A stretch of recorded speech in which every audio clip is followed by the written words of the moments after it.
मैं dining table पर बैठी हाथ में चाय का कप पकड़े घूंट घूंट चाय अपने अंदर उंडेल रही थी। एक आंसुओं का गोला था जो मेरे हलक में फंस गया था। देखने में मेरे पास क्या कुछ नहीं था। बेशुमार दौलत थी, बिजनेसमैन पति था, भगवान ने हुस्न भी दिल खोल कर दिया था।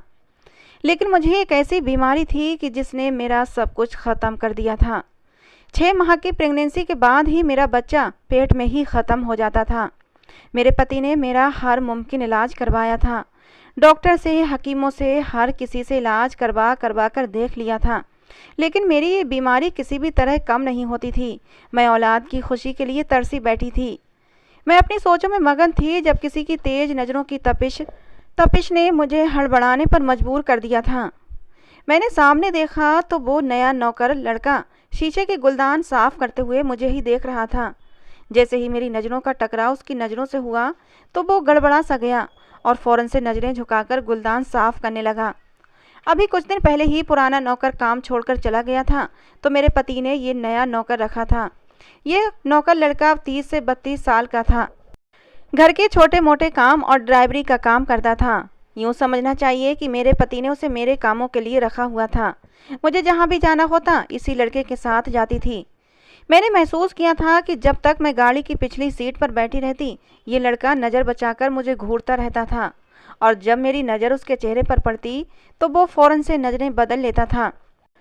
मेरी इस बीमारी की वजह से मेरा पति मुझसे तंग आने लगा था। पति क्या, मुझसे तो पूरी दुनिया ही तंग आ चुकी थी। मैं किसी भी पार्टी में जाती तो औरतें मुझसे पीछे पीछे रहने लगतीं, जैसे मैं कोई अछूत हूँ। ख़ास तौर पर प्रेग्नेंट औरतें तो मुझसे यूँ भागतीं जैसे मैं कोई डायन हूँ, और मेरा साया भी अगर उन पर पड़ गया तो उनका बच्चा भी मर जाएगा। मैं अपने आंसुओं को कैसे रोकती थी ये मैं ही जानती थी। मुझे पार्टी में लोग शायद इसीलिए बर्दाश्त कर लेते थे कि मेरा पति एक कामयाब बिजनेसमैन आदमी था, और इसी के संबंध की वजह से लोग मुझे भी बर्दाश्त करने पर मजबूर थे। रात को भी मैं एक पार्टी में गई हुई थी, लेकिन बहुत सी औरतें ऐसी थीं जो मुझसे ठीक से बात भी नहीं कर रही थीं, क्योंकि सभी औरतें जानती थीं कि जब भी मैं प्रेग्नेंट होती हूँ तो 6 महीने के बाद ही मेरा बच्चा ख़त्म हो जाता है। एक औरत के लिए एक बहुत बड़ी तकलीफ़ होती है।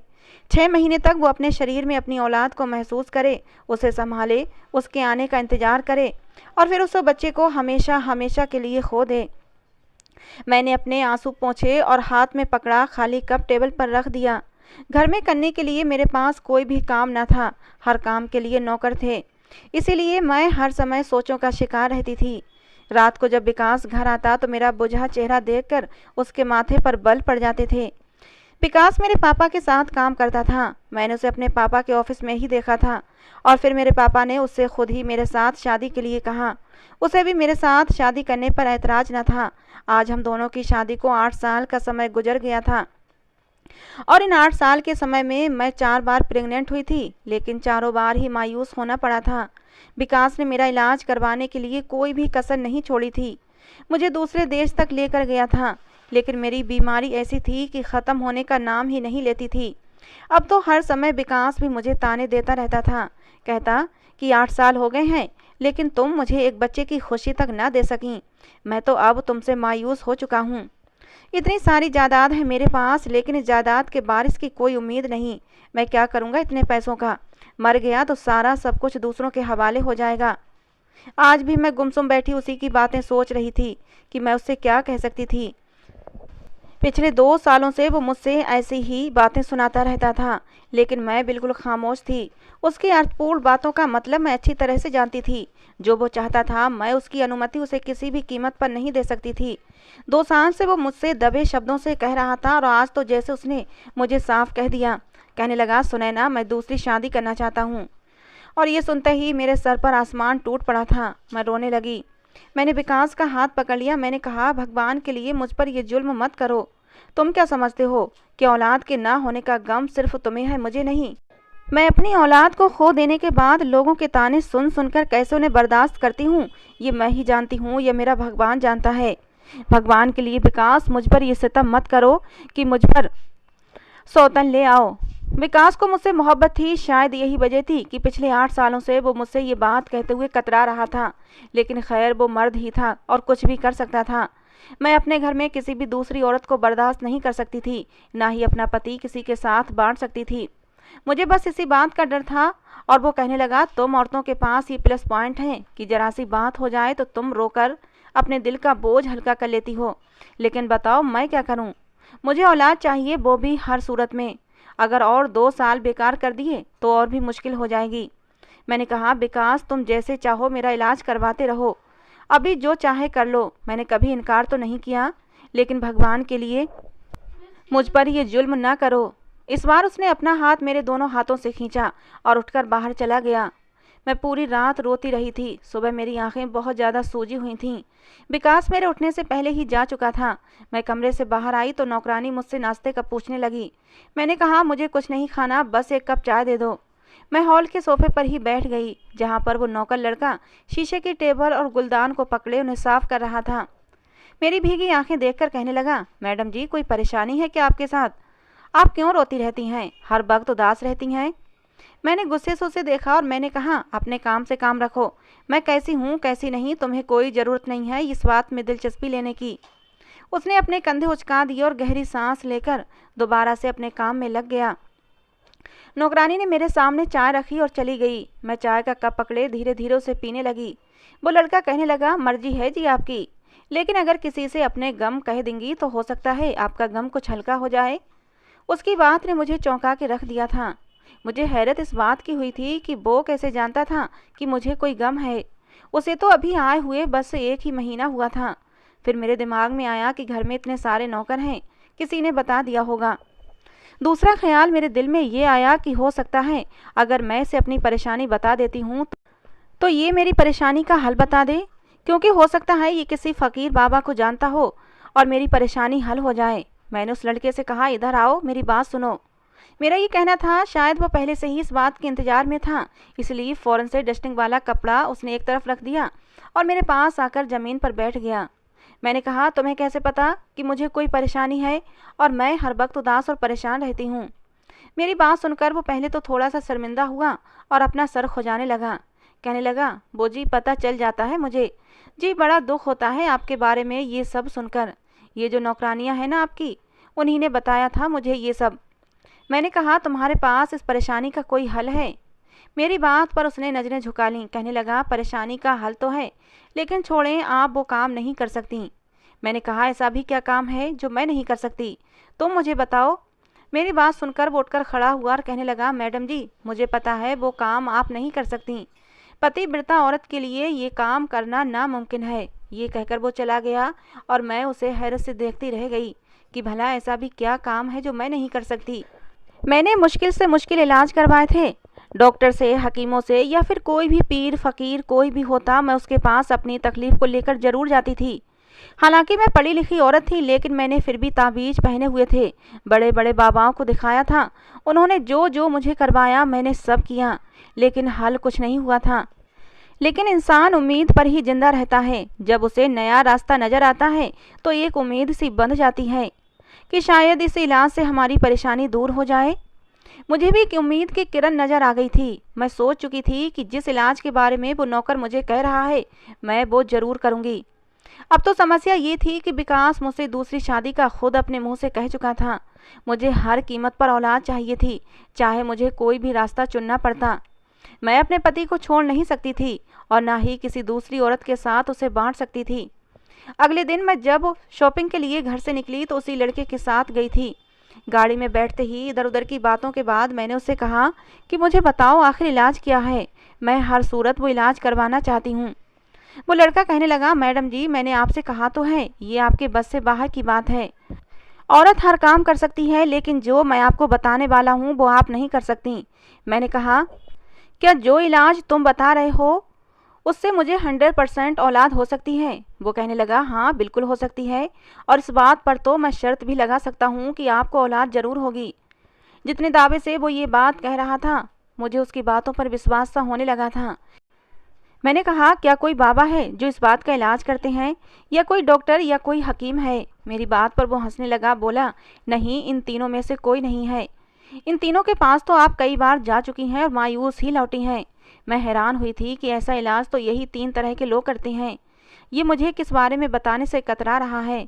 मैंने बार बार उससे ये बात पूछी कि कैसा इलाज है, मुझे बताओ, मैं ज़रूर करूँगी, लेकिन वो मेरी बात टाल जाता। जितना मैं उत्सुक थी ये जानने के लिए कि वो कौन सा इलाज है जो मेरी इस बीमारी को ख़त्म कर देगा, उतना ही वो इंसान मुझे बताने को तैयार न था। अब तो मुझे उस पर गुस्सा भी आने लगा था। मैंने उसे गुस्सा भी दिखाया, लेकिन वो फिर भी नहीं माना। कहने लगा, अगर मैंने आपको इलाज बता दिया तो आप मुझे नौकरी से ही निकाल देंगी, और मैं अपनी नौकरी से हाथ नहीं धोना चाहता, क्योंकि मैडम जी मैं एक गरीब इंसान हूँ और मुझे इस समय पैसों की सख्त ज़रूरत है। मैं दिन रात बस यही सोचती रहती कि वो मुझे किसी तरह इस इलाज के बारे में बताए, ताकि मेरा घर टूटने से बच जाए। आजकल मैंने देखा था कि विकास मुझे बिल्कुल भी बात नहीं करता था। ऑफिस से घर आता तो लैपटॉप लेकर बैठ जाता, और उसके बाद मोबाइल पर कभी अपने दोस्तों से बात करता रहता तो कभी उनसे चैट पर बात करता रहता। अगर मैं उससे कोई बात शुरू भी करती तो वो मुझे इग्नोर कर देता और कमरे से बाहर चला जाता। लेकिन इसके बाद जो मैंने देखा, मेरे पैरों के नीचे से ज़मीन ही निकल गई थी। आज भी मैं उसी ड्राइवर के साथ एक शॉपिंग मॉल में गई थी, जहां मैंने विकास को एक खूबसूरत सी लड़की के साथ देखा। वो तो उस लड़की को शॉपिंग करा रहा था, और उसे देखकर तो मेरे होश ही उड़ गए थे। ये तो विकास की वही सेक्रेटरी थी जो शादी से पहले उसके साथ काम करती थी, और शादी के बाद भी विकास ने इसी लड़की को अपनी सेक्रेटरी बनाया था। वो नौकर लड़का भी मेरे साथ साथ मेरे चेहरे की उड़ी हुई रंगत को देख रहा था। विकास और वो लड़की कुछ दूरी के फासले पर थे, और मेरे सामने ही एक शॉप के अंदर खड़े हंस रहे थे, बातें कर रहे थे। वो लड़की अपने लिए कपड़े पसंद कर रही थी और विकास से पूछ रही थी कि कौन सी ड्रेस लूं। मुझे लगा कि जैसे मैं खड़ी खड़ी धुआं हो चुकी हूँ। मेरे अंदर से कोई चीज़ छन से टूट गई थी। लेकिन वो मेरा पति था और मैं उससे बेइंतहा मोहब्बत करती थी। उसके साथ मैं किसी भी लड़की को बर्दाश्त नहीं कर सकती थी। मुझे याद है, जब मेरी शादी विकास से हुई थी तो शादी से पहले विकास की यही पर्सनल सेक्रेटरी हुआ करती थी। लेकिन मैंने आते ही इस लड़की की छुट्टी करवा दी थी। मैंने कहा, विकास तुम अपनी सेक्रेटरी किसी मेल को रखो, मैं तुम्हारे साथ किसी भी फीमेल को बर्दाश्त नहीं कर सकती। उस समय तो विकास भी मेरा दीवाना था, उसने आसानी से मेरी बात मान ली थी। लेकिन इस लड़की के साथ दोबारा विकास को देखकर मेरे होश उड़ गए थे। दिल में अजीबोगरीब से डर सर उठाने लगे थे। मैंने अपने शॉपिंग बैग वहीं फेंके और तेज तेज कदमों से मैं विकास के और उस लड़की के सामने खड़ी हो गई। मुझे देखकर वो दोनों ही चौंके थे। मैंने कहा, विकास ये कौन है? मेरे कहने का अंदाज बहुत ही तेज था। विकास ने कहा, अभी तुम घर जाओ, मैं घर आकर बात करूंगा तुमसे। मैंने कहा, नहीं, मुझे अभी के अभी बताओ ये कौन है? तुम कैसे किसी लड़की के साथ यूं बाजारों में घूम फिर सकते हो? तुम मेरे पति हो और मेरे लिए तो तुम्हारे पास समय नहीं होता। जब भी मैं तुम्हें अपने साथ शॉपिंग के लिए कहती हूँ तो तुम मुझे साफ मना कर देते हो कि मैं बिजी हूँ, और इस लड़की के साथ घूमने फिरने के लिए तुम्हारे पास समय है। मेरा गुस्सा चरम सीमा पर था। मेरे शब्द भी तेज होने लगे थे। बहुत से आते जाते लोग मुझे और विकास को देख रहे थे। विकास ने जब चारों तरफ देखा तो मुझे गुस्से से घूरने लगा। गुस्से से बोला कि बाजार में तमाशा मत लगाओ और घर जाओ। मैंने कहा, मैं क्यों घर जाऊं? अब क्यों है ये लड़की तुम्हारे साथ? तुम तो इसे नौकरी से निकाल चुके थे। फिर मैंने उस लड़की को सख्त शब्दों में कहा कि निकलो तुम यहाँ से, और अगर दोबारा तुम विकास के साथ नजर आई तो मैं तुम्हारा गला दबाकर तुम्हें जान से मार डालूंगी। मुझे ना तो अपने सख्त व्यवहार की परवाह थी, ना ही इस बात का होश कि मैं इस वक्त पब्लिक पॉइंट पर खड़ी हूँ, जहाँ लोग मुझे देख रहे हैं। मुझे तो बस वो लड़की विकास के साथ खड़ी हुई बर्दाश्त ही नहीं हो रही थी। मेरी बात सुनकर वो लड़की फौरन वहाँ से चली गई थी। विकास ने मुझे बाजू से पकड़ा और मुझे मॉल से बाहर ले आया। हमारा ड्राइवर नौकर भी हमारे पीछे पीछे आने लगा। उसने मुझे गाड़ी का पिछला दरवाजा खोलकर अंदर की तरफ धकेला था और खुद भी मेरे बराबर में बैठ गया, और उस लड़के से कहने लगा, गाड़ी चलाओ। वो चुपचाप गाड़ी चलाने लगा। मैं रोने लगी। मैंने कहा कि विकास, मैं तुम्हें किसी भी कीमत पर दूसरी शादी नहीं करने दूंगी। विकास मुझे कहर भरी नज़रों से देख रहा था। गुर्राते हुए कहने लगा कि तुमने पहले ही मेरा शॉपिंग मॉल में बहुत तमाशा बना दिया है। गाड़ी में चुपचाप बैठी रहो, वरना ये ना हो कि मेरा हाथ तुम पर उठ जाए। विकास का ये कहना था कि गाड़ी को एकदम ब्रेक लगे थे। झटके से गाड़ी रुकने के कारण मैं और विकास आगे की तरफ झुक गए थे। विकास उस लड़के से कहने लगा, तुम पागल हो, गाड़ी क्यों रोकी है? वो लड़का पीछे पलटकर देखने लगा। बोला, साहब जी, औरत से ऐसे बात नहीं करते। मैडम जी वैसे ही परेशान हैं, आप उन्हें आराम से भी समझा सकते हैं। मैं ये समझ नहीं पा रही थी कि उसने विकास से ऐसा क्यों कहा। ये मेरा और विकास का मामला था। वो कौन होता था ये सब कहने वाला? यही हाल विकास का भी था। वो तो मुझ पर पहले से ही गुस्सा था। उस लड़के की बात से वो और भी गुस्सा हो गया। कहने लगा, अपनी औकात में रहो और अपनी औकात को मत भूलो। तुम मुझे सिखाओगे कि मुझे अपनी पत्नी से कैसे बात करनी है? अपने काम से काम रखो और गाड़ी चलाओ। वो लड़का भी काफ़ी गुस्से में था। उसने इस बार बड़ी तेज़ स्पीड में गाड़ी चलाई थी। जैसे ही हम बंगले के अंदर दाखिल हुए, विकास मुझे कमरे में ले गया। कहने लगा, क्या चाहती हो तुम? अगर तुमने ऐसे ही तमाशा लगाया तो सचमुच मैं शादी करके किसी लड़की को यहाँ ले आऊँगा।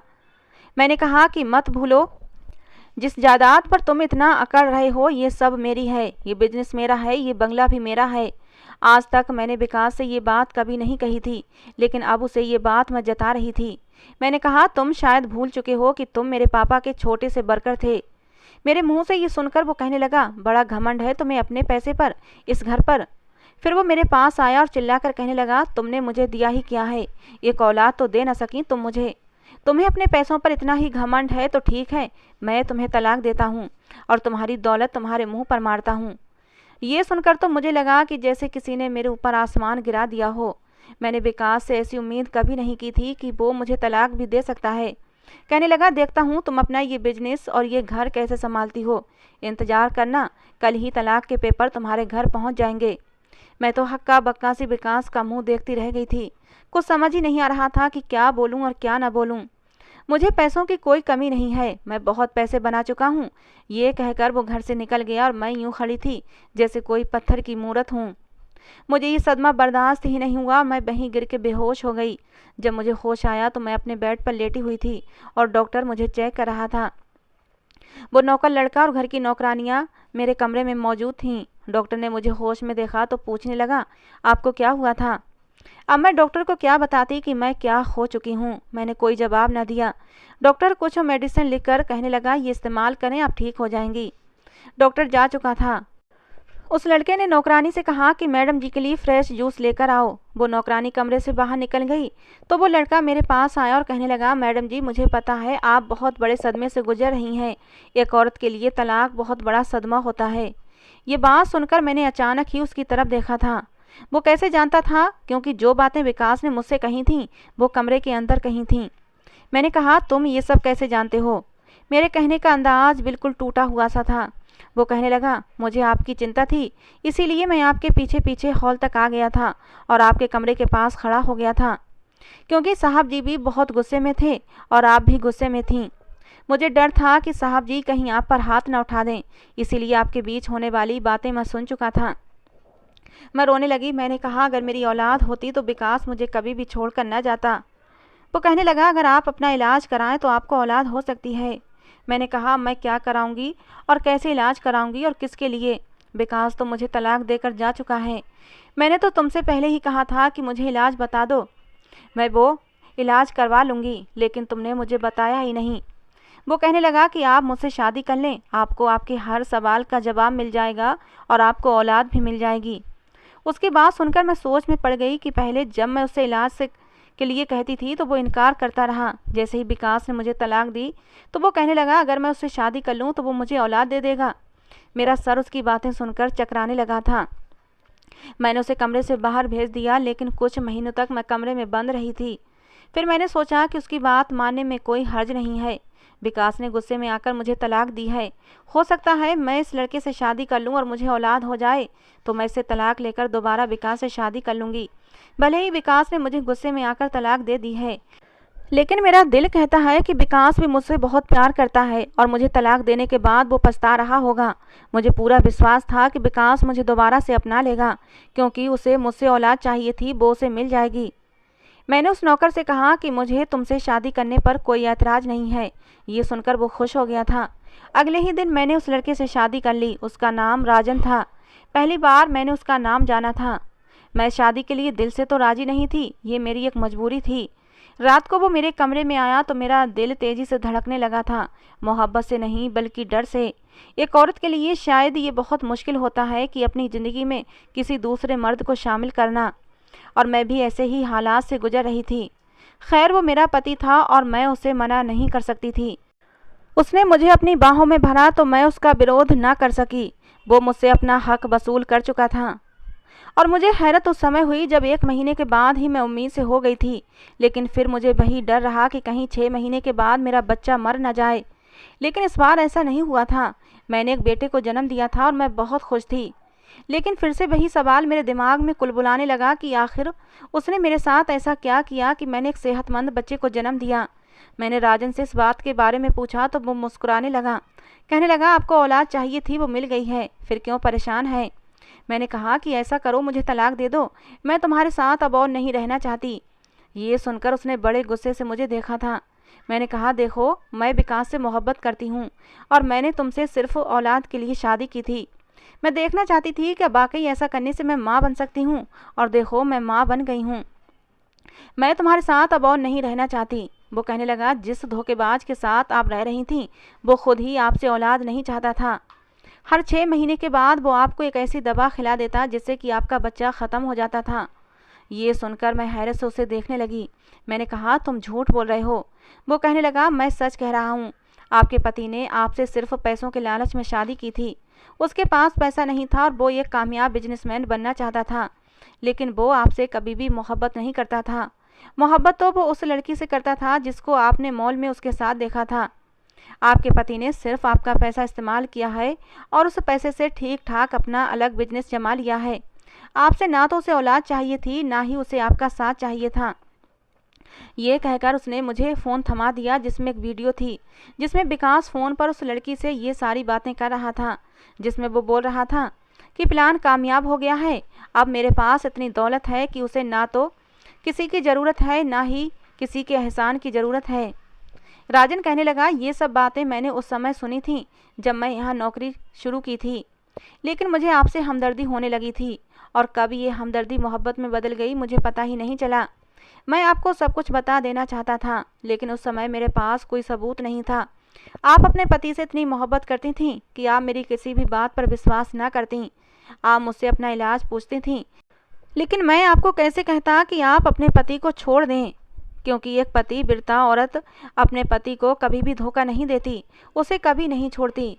फिर आप भी बिना कोई सबूत देखे उसे कैसे छोड़ सकती थीं? मैं सबूत की तलाश में था कि मुझे सबूत मिले और मैं आपको दिखाऊं। जिस दिन आप मेरे साथ मॉल गई थी, मैंने उसी दिन सुबह के समय ये वीडियो बनाई थी। मैं सोच रहा था कि समय आने पर मैं ये वीडियो आपको दिखा दूंगा, लेकिन इससे पहले ही आपके पति ने आपको तलाक दे दी। आप तो बिल्कुल ठीक ठाक हैं, बस आपका पति ही आपके साथ वफादार नहीं था। क्या अब भी आप उस इंसान के साथ रहना चाहती हैं? राजन ये कहकर कमरे से बाहर चला गया। विकास की हकीकत जानकर मैं बहुत रोई थी। जिस इंसान से मैंने इतनी मोहब्बत की, उसने मुझे धोखा दिया। मेरे दिल में अब उसके लिए नफरत भर उठी थी। मुझे यूं बर्बाद करके वो बहुत खुश था, लेकिन मैं उसे भी खुश नहीं रहने देना चाहती थी। मैंने अपने वकील से बात की। वकील अंकल मेरे पापा के ज़माने से ही हमारे फैमिली वकील थे। कोई भी प्रॉब्लम होती वकील अंकल ही सुलझाया करते थे। मैंने वकील अंकल से बात की और पापा की बनाई हुई वसीयत मांगी, क्योंकि मरने से पहले मेरे पापा ने कहा था कि मैं एक वसीयत बनाकर वकील अंकल को दे के जा रहा हूँ। अगर तुम्हें लाइफ में अपने पति की तरफ से कोई भी तकलीफ हो तो तुम वकील अंकल से बात कर लेना। और जब वकील अंकल ने वो वसीयत पढ़ी तो मेरे जलते सुलगते दिल पर ओस की बूंदें पड़ गई थीं, क्योंकि अब मैं विकास को मजा चखा सकती थी। वसीयत में साफ लिखा था कि मेरे पापा की प्रॉपर्टी से जितना भी पैसा कमाया जाएगा वो सब मेरे नाम पर होगा, और विकास ने भी जितना बिजनेस बनाया था वो सब मेरे पापा की प्रॉपर्टी से बनाया था। इस हिसाब से विकास की एक एक पाई की मैं हकदार थी। कुछ समय बाद ही पुलिस और वकील के जरिए मैंने विकास से वो सारी जायदाद और एक एक पाई वसूल कर ली थी। विकास का सिर्फ इतना ही हक था कि मंथली सैलरी के चलते उसे कुछ % दे दिया जाता, जो मैंने उसे दे दिया था। विकास जो इतने मज़े से अपनी प्रेमिका के साथ शादी करके ज़िंदगी के मज़े ले रहा था, अब वो रोड पर आ चुका था।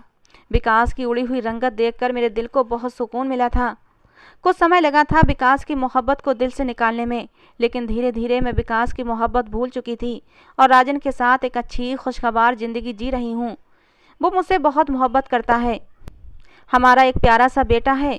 मेरी ज़िंदगी में अब किसी भी चीज़ की कोई कमी नहीं है। तो दोस्तों, ये थी आज की हमारी कहानी। आपको कैसी लगी ज़रूर बताना। पसंद आई हो तो प्लीज़ लाइक करना। रोज़ एक नई कहानी सुनने के लिए हमारे चैनल को भी सब्सक्राइब करना। कहानी को अंत तक सुनने के लिए आप लोगों का बहुत बहुत धन्यवाद। दोस्तों, मिलते हैं अगली किसी नई कहानी के साथ।